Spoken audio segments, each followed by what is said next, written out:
In 2009, three researchers traveled to Beacon Island, a remote outcrop off the coast of Maine. They were documenting the island's historic lighthouse.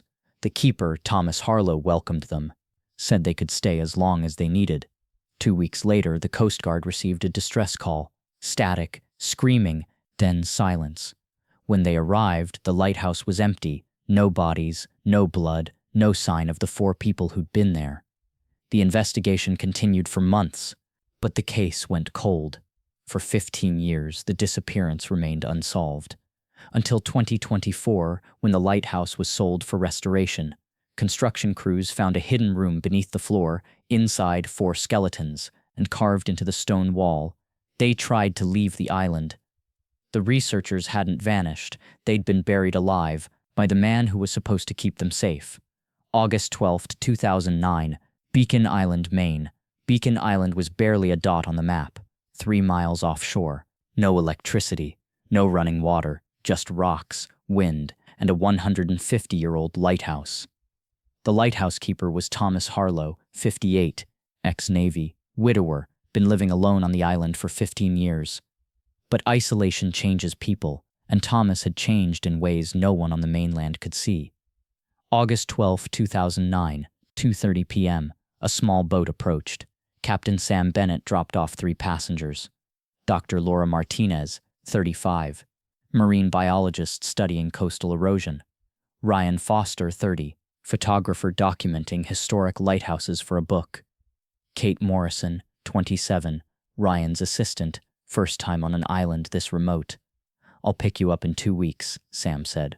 August 26, 2 weeks. Kate looked nervous. "It takes time to document everything," Ryan said. "We'll be fine." Thomas Harlow waited at the dock. Tall, lean, gray beard, kind eyes. "Welcome to Beacon Island. Not many visitors out here." "Thank you for letting us stay," Laura said. "Happy to have the company. Gets lonely sometimes." Thomas showed them the keeper's quarters. 2 small rooms, simple cots, oil lamps, a wood stove. No electricity. Generator runs a few hours daily. For the beacon. "We came prepared," Ryan said, holding up battery packs. That first night they ate together. Thomas told stories about storms and ships. "This light saved hundreds of lives," Thomas said. "Sacred work, keeping it burning." "Don't you miss people?" Laura asked. Thomas smiled. "People complicate things. Out here it's simple. No complications." Kate felt a chill. Something in the way he said it. But she didn't say anything. She should have. August 13-16, 2009. The first days were productive. Laura collected samples. Ryan photographed the lighthouse. Kate organized equipment. Thomas was helpful, kind, a little lonely but harmless. The lighthouse beacon swept across the island every 10 seconds.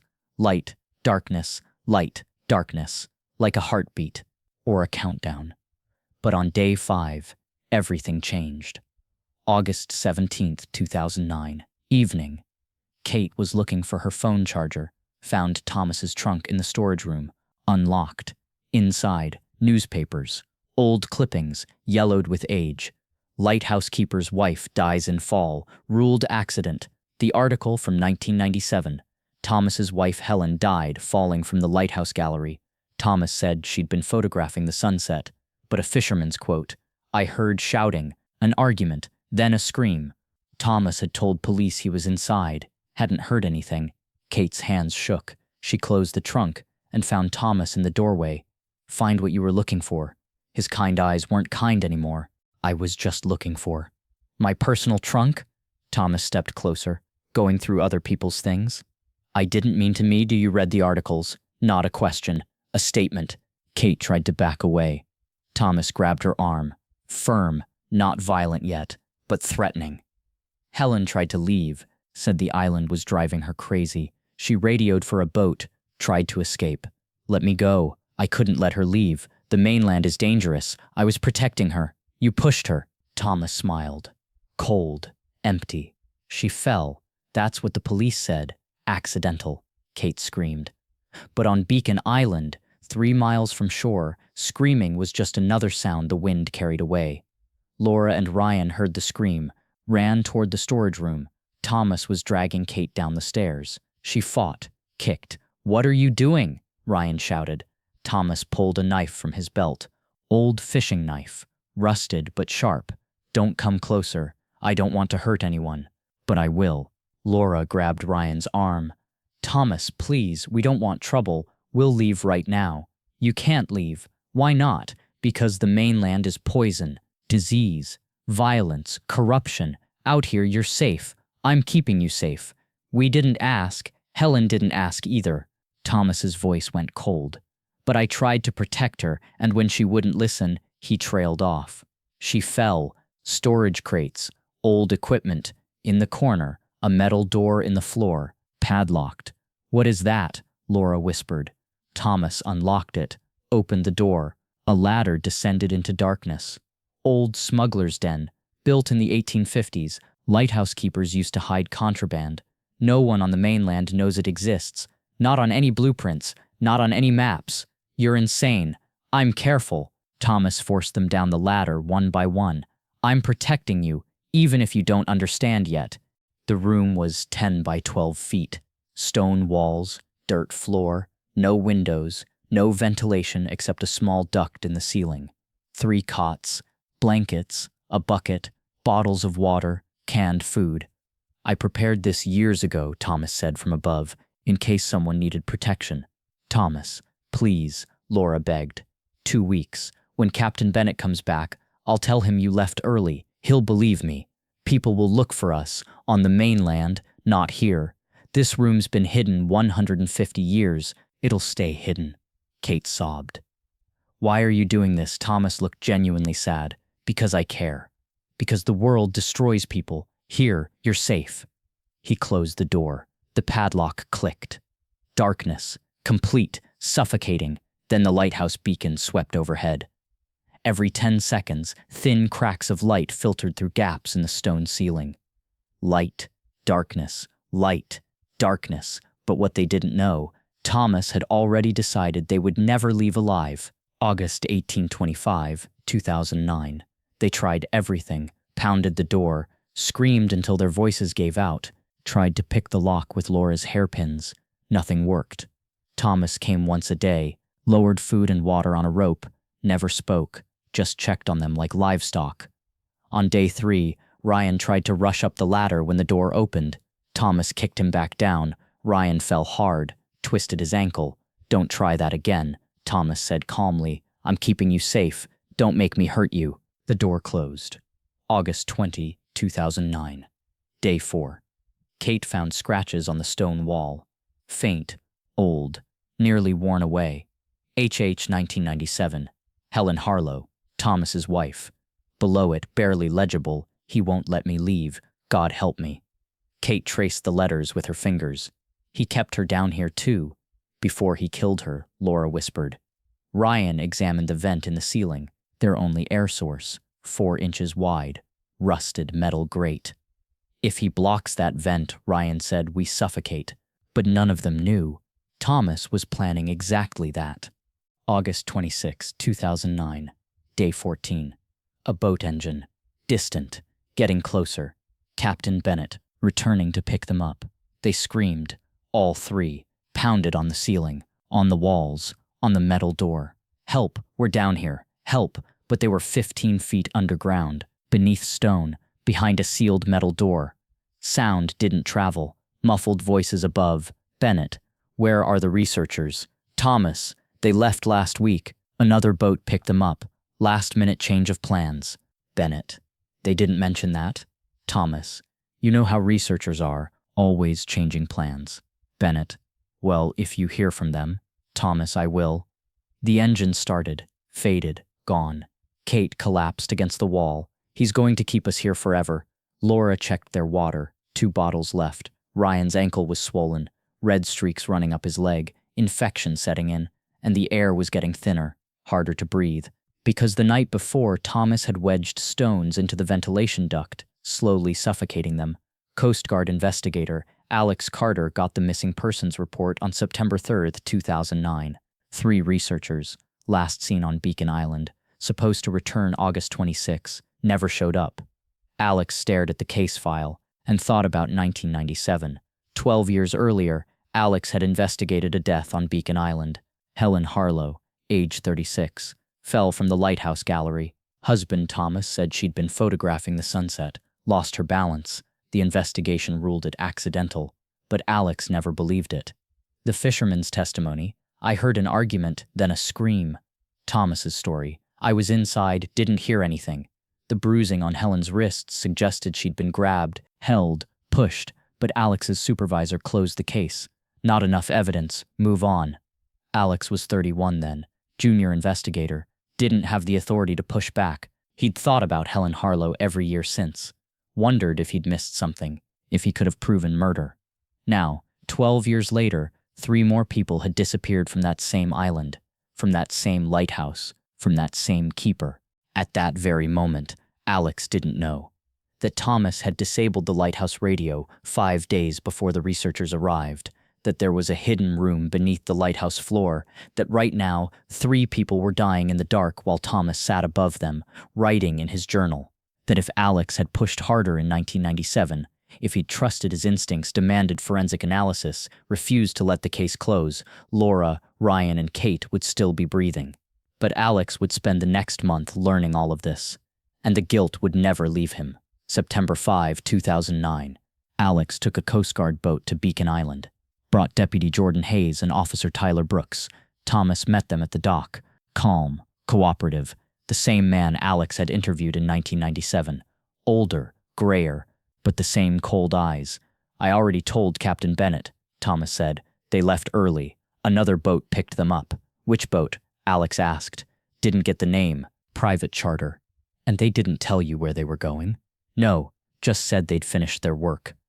Alex studied Thomas's face, searching for tells, for cracks in the story. Thomas smiled slightly, confident.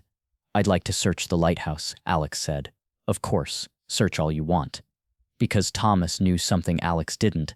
The hidden room was sealed, soundproof, built 150 years ago by smugglers who knew how to hide things. The lighthouse beacon turned overhead every 10 seconds.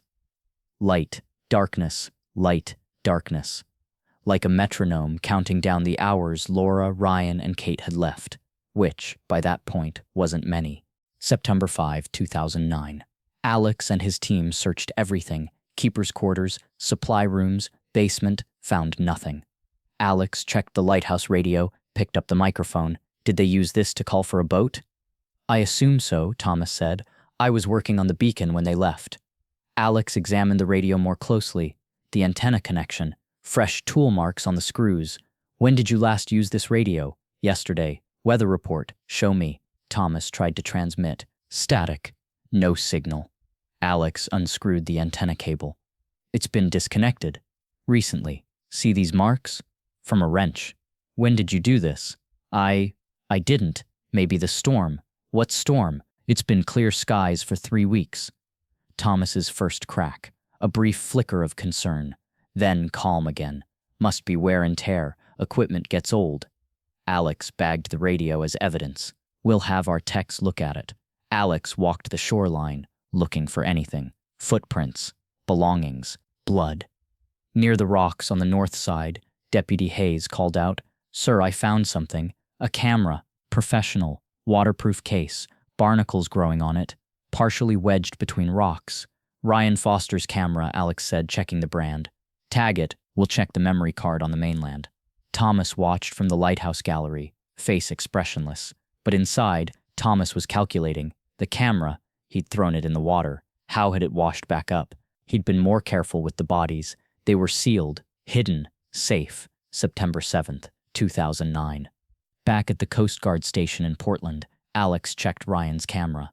The memory card was intact. Hundreds of photos. The lighthouse, the rocks, the sea, Laura collecting samples, Kate taking notes. And then, a photo of Thomas, close up, taken on August 17. Thomas wasn't smiling. He was staring directly at the camera, eyes cold, almost hostile. Alex zoomed in on Thomas's face, on his eyes. The same look Thomas had given him in 1997 when Alex had asked about Helen's death. The look of someone who's already decided what to do, who's already crossed a line, who's weighing whether you're a threat. Alex pulled up the weather report. Hurricane season, storm warning for next week. I need to get back to that island, Alex said to Hayes, before the storm hits. What are you looking for? I don't know, but Thomas Harlow is lying, and 3 people are either dead or dying because of it. But at that moment, Alex still didn't know. It was already too late. September 7th, 2009. Underground, day 21. Ryan had been dead for 2 days, sepsis from the infected ankle, fever, convulsions, then stillness. Laura and Kate held him until he stopped breathing. They had no way to move the body, no way to bury him.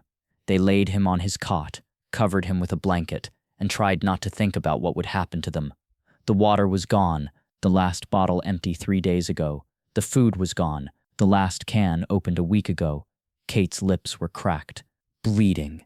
She couldn't speak anymore, just gasped for air. Laura tried to write in her notebook, document what happened, but her hands shook, her vision blurred. She managed one final entry, September 7th, 2009, day 21. Ryan died yesterday. Kate is barely conscious. I can't breathe. The air is too thin. Thomas blocked the vent. We're suffocating. If anyone finds this, Thomas Harlow did this. He watched us die. He chose this. Don't let him say it was an accident. Laura's hand dropped. The pen fell from her fingers. Kate's breathing slowed. Shallow, irregular. Laura tried to reach for her. Couldn't move. Too weak. The lighthouse beacon swept overhead every 10 seconds. Light, darkness, light, darkness. Laura's last thought, someone will find us. They have to. Alex Carter believed me. He'll come back. He'll find darkness. Thomas's journal, August 17th, 2009. The girl Kate found Helen's newspapers. She looked at me differently after that, fear in her eyes. She knows I can't let them leave. Can't let them tell anyone about Helen. The room is ready. We prepared it. We will keep them safe. September 1st, 2009, day 15. The man, Ryan, is getting sicker. His leg is infected, turning black. He screams at night. The women try to comfort him, but Yui know he's weak. The mainland made him weak. Here, even in pain, he's safer than he would be out there. September 7, 2009, day 21. They've stopped making noise. We checked this morning. All 3 gone. The man died first. Days ago, the women followed. We didn't want this. We wanted to save them. But they wouldn't stop trying to escape. The mainland killed them, not US. They couldn't survive without its poison. We'll seal the room tomorrow. No one will ever find them. Alex read the journal later, noticed the pronoun immediately. We, not I. We. Thomas was talking to someone, Alex said to Hayes, or thought he was. You think he had help? I think he's insane, but I need to find out who we is. Alex pulled up Thomas's family records. One brother, James Harlow, age 56, lives in Boston, works as an electrician. Alex called him, Mr. Harlow, I'm investigating 3 missing persons on Beacon Island. Did you visit your brother in August 2009? What? No, I haven't been to that island in my life. When did you last speak to Thomas? 2008. He called me, asked for help with a construction project, soundproofing. He wanted to build a quiet room for meditation or something. I told him what materials to use. Alex's blood went cold. Did you help him build it? No, I gave him advice over the phone. Why? Did he say why he needed soundproofing? Said the generator was too loud, that he wanted peace and quiet. I thought it was weird, but Thomas was always weird after Helen died. Alex hung up. Thomas had asked his brother how to soundproof a room in 2008, a year before the researchers arrived. Thomas had been planning this, preparing, building a prison, and his brother had unknowingly helped him do it. September 10th, 2009. Alex returned to Beacon Island with a full forensic team, ground-penetrating radar, cadaver dogs, structural engineers. We're searching every inch of this lighthouse, Alex told Thomas. Every wall, every floor, every hidden space. Thomas sat in his chair, calm. They're not here, I told you, they left. But his hands gripped the armrests, knuckles white. The radar team started in the basement, scanning the floor, the walls. After 2 hours, Detective, I'm getting a reading. Beneath this section, a void, approximately 10 by 12 feet, 15 feet down. Alex's heart stopped. Where? The technician pointed. Right beneath their feet. Alex looked at the floor. Solid stone, ancient. Looked like it hadn't been touched in a century. Start removing stones. It took 3 hours, stone by stone, revealing a metal door beneath, rusted, padlocked. Bolt cutters, Alex said. The padlock snapped. Alex pulled the door open. The smell hit them immediately. Death, decay, weeks old. Alex descended the ladder, flashlight cutting through darkness. 3 cots, 3 bodies. Laura, Ryan, Kate, gone. The room was exactly as Thomas had left it. Sealed, silent, forgotten. Laura's body on the left cot, notebook clutched in her hand. Ryan's body in the center, blanket over him, leg blackened with infection. Kate's body on the right, hand reaching toward the door, as if she'd died trying one last time to escape. On the stone wall, scratched deep. HH 1997, he won't let me leave. Below it, fresher, LM 2009, Thomas did this. Below that, they tried to leave the island. Alex knelt beside Laura's body, carefully took the notebook from her stiff fingers. Read the final entry, September 7th, 2009, 3 days ago. Thomas Harlow did this. He watched us die. Alex closed the notebook, hands shaking. For 3 days, while Alex was processing camera evidence and calling Thomas's brother, Laura, Ryan, and Kate were dying down here. 15 feet beneath the lighthouse floor, while Thomas sat above them, writing in his journal, eating his meals, sleeping in his bed, knowing they were suffocating, and doing nothing. Alex climbed back up, found Thomas still sitting in his chair. You killed them. Thomas looked up. I kept them safe. They're dead. Death on the island is better than life on the mainland. Alex grabbed Thomas, slammed him against the wall. You watched them die. You blocked their air. You let them suffocate. Thomas didn't resist. They kept trying to leave. I couldn't allow it. Why? Because the mainland destroys people. I learned that when my parents died, car accident, drunk driver, that wouldn't have happened here. So you killed 3 innocent people. I protected them. The forensic team processed the hidden room, bagged evidence, photographed everything. Officer Brooks called out from Kate's body. Detective, I found something. In her pocket. A phone. Kate's phone. Dusty. Battery long dead, but intact. Bag it. We'll check it back at the lab. September 15th, 2009. The forensic lab charged Kate's phone. The battery had died on August 28th, 2009. Day 16 underground. They recovered the data. Photos, messages, call logs, and 1 unsent text message, saved as a draft.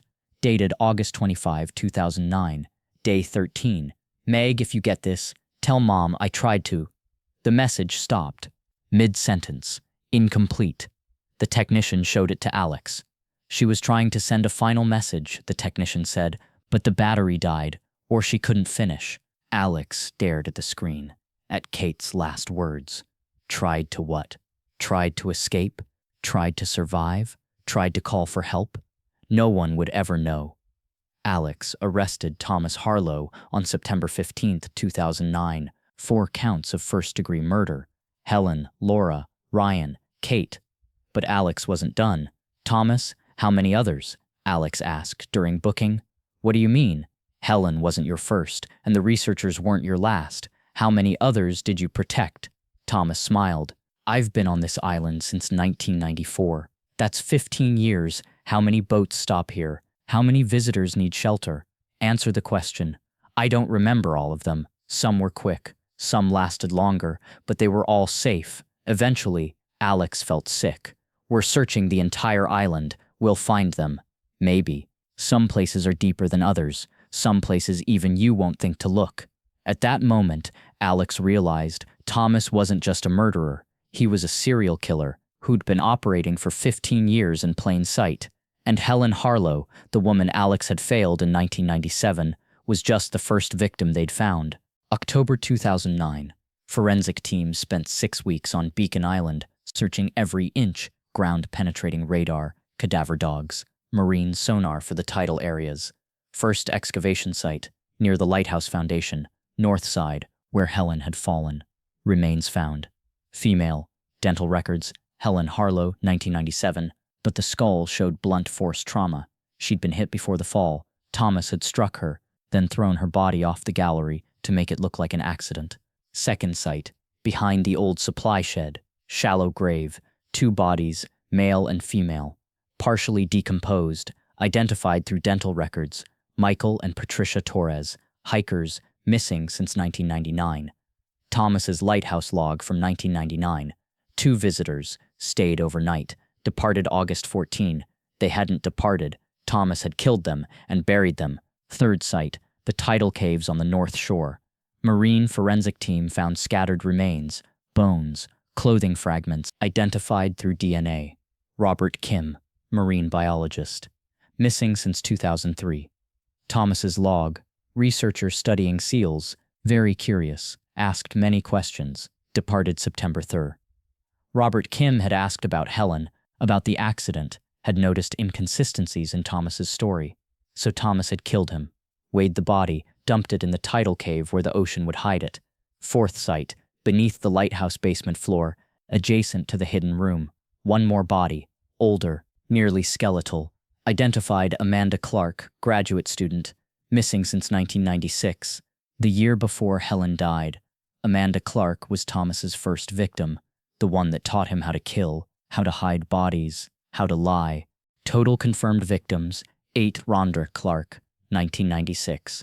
Helen Harlow, 1997. Michael and Patricia Torres, 1999. Robert Kim, 2003. Laura Martinez, Ryan Foster, Kate Morrison, 2009. Possible additional victims: 3 to 5. Remains too degraded for identification. Thomas Harlow had been killing for 13 years. Dr. Ellen Ross, forensic psychiatrist, evaluated Thomas for trial. Diagnosis: delusional disorder, paranoid schizophrenia, severe isolation-induced psychosis. He genuinely believes the mainland is poisoned, that anyone who lives there is contaminated, that the only safe place is Beacon Island. The word "we" in his journal refers to himself and an imaginary companion, likely Helen. He's been having conversations with his dead wife for 12 years. In his mind, he's not a murderer. He's a protector, a savior, someone keeping people safe from a dangerous world. Will he ever understand what he did? No. His delusion is complete and unshakable. He'll die believing he was right. March 2010. Trial. Thomas Harlow, guilty on 8 counts of first-degree murder. The jury deliberated for 4 hours. The judge sentenced Thomas to 8 consecutive life terms without parole. As he was led away, Thomas looked at the families in the gallery. "I tried to keep them safe. I'm sorry they didn't understand." Megan Morrison, Kate's sister, stood up. "You didn't keep anyone safe. You watched my sister suffocate. You could have opened that door, but you chose to let her die." Thomas blinked, confused. "But the mainland is dangerous. You're the danger. You're the poison. Not the world. You." Thomas said nothing, turned, walked away, still believing, even then, that he'd done the right thing. Megan Morrison received Kate's belongings in October 2009. 1 backpack, 1 camera, 1 jacket, and Kate's phone. Alex Carter handed it to her. "We found this with your sister, in the hidden room. The forensic team recovered a draft message. I thought you should see it." Megan took the phone, hands shaking, opened the messages. 1 unsent text. August 25th, 2009. "Meg, if you get this, tell Mom I tried to." The message stopped. Incomplete, unfinished. Megan stared at the screen. What was she trying to say? We don't know. The battery died, or she couldn't finish writing. Tried to what? Tried to escape? Tried to survive? Tried to call for help? Maybe all of those things. Megan read the message again and again, looking for meaning, for closure, for one last connection to her sister. But there was nothing, just 4 words and an incomplete thought. Tell Mom I tried to what? Megan imagined Kate in that dark room, weak, dehydrated, fingers barely able to type, knowing she was dying, trying to send one last message home, to say goodbye, to say I love you, to say something, anything, before the darkness came, but unable to finish. And that, Megan realized, was the cruelest part. Not just that Kate died, but that she died mid-sentence. Her last words incomplete, her final message undelivered. At Kate's funeral, Megan spoke. "My sister tried to send me a message from that room while she was dying, but she couldn't finish it. I don't know what Kate wanted to say. I'll never know.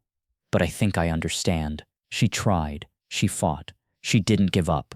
Even at the very end, she was trying to reach us, trying to come home. Kate, I got your message. Even incomplete, I got it. You tried, and that's enough." The three families met in Portland, November 2000. Laura's brother, Carlos. "My sister was a scientist. She documented everything, even dying," she wrote in her notebook, "made sure we'd know the truth." Ryan's father, David. "My son loved lighthouses, thought they represented hope. He died in one that represented the opposite." Megan, Kate believed in adventure, in seeing the world. She would have hated dying in a basement, trapped, alone. They stood together at Beacon Island's memorial, placed flowers, held each other. 3 families, 8 victims total, all destroyed by one man's delusion. But at least they had answers. At least they could bury their loved ones. At least they could mourn, which was more than they'd had for months. And in cases like this, sometimes that's all you get. The 8 victims were memorialized in Portland, July 2010. Hundreds attended: researchers, photographers, Coast Guard personnel. Alex Carter spoke.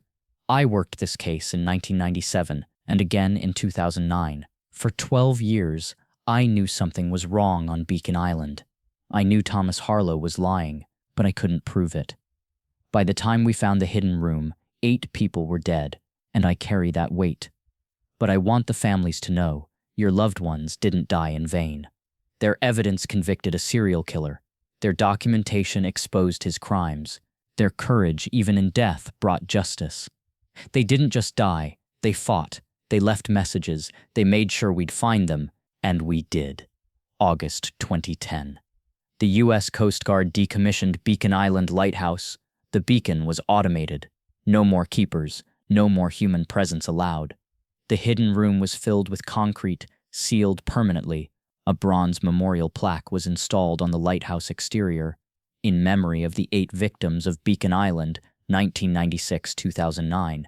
Amanda Clark, Helen Harlow, Michael and Patricia Torres, Robert Kim, Dr. Laura Martinez, Ryan Foster, Kate Morrisons. They sought knowledge, beauty, and refuge. They found darkness. May their light never be forgotten. Below the names, carved in smaller letters, they tried to leave the island. A reminder, not just of what happened, but of what can happen when isolation turns to obsession, when protection becomes imprisonment, when one person decides they know what's best for others. The Coast Guard implemented new safety protocols. All lighthouse keepers must undergo annual psychiatric evaluations. No keeper can serve more than 5 consecutive years in isolation. Remote lighthouse stations require weekly radio check-ins with mainland supervisors. All lighthouse structures must be fully documented with ground-penetrating radar, unannounced inspections every 90 days. These rules came too late for the 8 victims of Beacon Island, but they would prevent future Thomas Harlows from operating in the shadows. February 2023, Thomas Harlow died in custody at Maine State Prison Psychiatric Unit. Age 72, heart failure. He was found in his cell, sitting in his chair, staring at the wall. According to the guard on duty, Thomas's last words were, "Helen, I kept them all safe. You can be proud of me now." No one attended his funeral. He was cremated, ashes scattered at sea by the state, not near Beacon Island. The families made sure of that. His lighthouse logbooks, journals, and personal effects were sealed in the National Archives, classified evidence, accessible only to law enforcement and researchers with special permission. August 2024. 15 years after the discovery. Alex Carter, now 65 and retired, took a Coast Guard patrol boat to Beacon Island one last time. He walked to the memorial plaque, placed 8 white roses, 1 for each victim. "I'm sorry I didn't find you in time," he said quietly. "I'm sorry I didn't push harder in 1997. If I had, maybe Amanda, Helen, Michael, Patricia, Robert, maybe they'd still be alive. Maybe Laura, Ryan, and Kate would never have come here. The wind picked up. The automated lighthouse beacon turned slowly overhead. Every 10 seconds. Light, darkness, light, darkness. But I did find you, eventually, and Thomas will never hurt anyone again.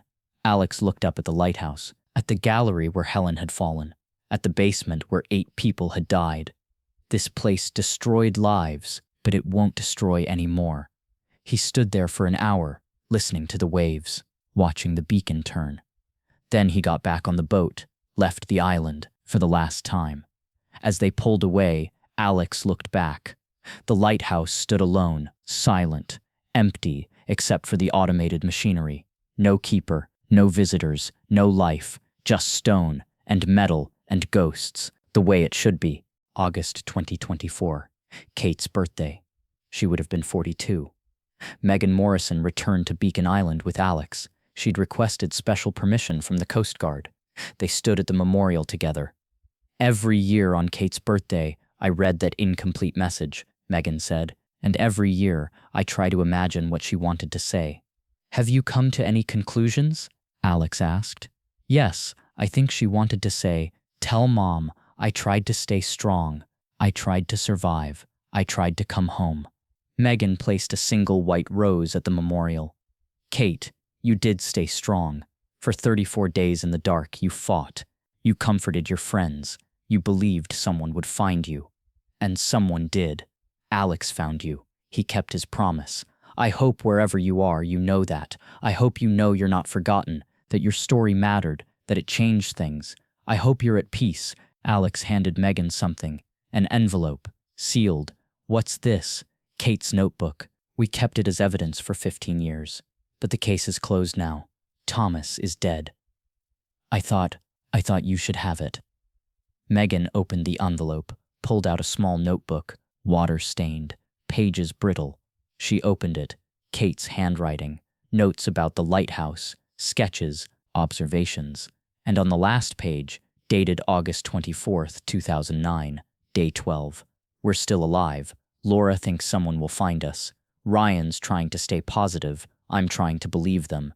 But if we don't make it, if someone finds this, tell Meg I love her. Tell Mom I'm sorry I went on this trip. Tell them I fought as hard as I could. Tell them I never stopped hoping. Tell them. The entry stopped. Incomplete, just like the text message. But it was enough. Megan held the notebook to her chest, tears streaming. Thank you, she whispered to Alex. Thank you for finding her. Thank you for bringing her home. They stood at the memorial as the sun set. The lighthouse beacon began its nightly rotation. Every 10 seconds, light, darkness, light, darkness. But now Megan realized it wasn't just a lighthouse. It was a gravestone, a monument, a warning. Some lights don't guide you home. Some lights lead you into darkness, and some places, no matter how beautiful from a distance, should never be visited. Today, Beacon Island appears on all maritime charts with a warning. Beacon Island, automated lighthouse, no landing permitted, dangerous currents, historic tragedy site, tour boats still pass by in summer, from a distance. Guides tell the story of the keeper who thought isolation was safety, who thought control was protection, who thought murder was mercy. The lighthouse still works, still prevents shipwrecks, still guides vessels through fog and storm, but no one goes ashore because the Coast Guard knows, the families know, the world knows. Some places are too dark to visit. Some lights cast shadows deeper than their glow, and some islands are better left empty. Somewhere in the world, there's another isolated place, another keeper, another caretaker living alone for too long, another person who started talking to themselves, who started seeing the outside world as dangerous, who started believing they're the only one who can save people, and another traveler who needs shelter, who'll trust a kind face, who'll accept an invitation to stay, who'll go inside and never leave. The question isn't if it will happen again. The question is how many Thomas Harlows are living in isolation right now, slowly losing their minds, preparing rooms that no one knows exist, waiting for the next visitor who needs protection. How many lighthouses, how many cabins, how many remote houses, how many places where no one can hear you scream. If you were stranded somewhere remote and a stranger offered shelter, Would you accept? You'd look for red flags, check their demeanor, trust your instincts. But what if they seemed kind? What if they seemed lonely, but harmless? What if you had no other choice? Laura, Ryan, and Kate had no choice. The island was 3 miles offshore. Thomas was their only option. They trusted him, and it killed them. How do you know the difference between hospitality and a trap? Between a refuge and a tomb? Between someone who wants to help and someone who wants to control? You don't, not until the door locks, not until the ladder is pulled up, not until you're scratching words into stone, hoping someone will find them, not until you're writing an incomplete message, trying to say goodbye, but your battery dies mid-sentence, not until it's too late. Laura, Ryan, and Kate learned that lesson, but they can't warn you, so we will. Trust carefully. Question kindness from strangers in isolated places. And if something feels wrong, even slightly wrong, leave. Because some invitations once accepted can never be declined, and some doors once closed never open again.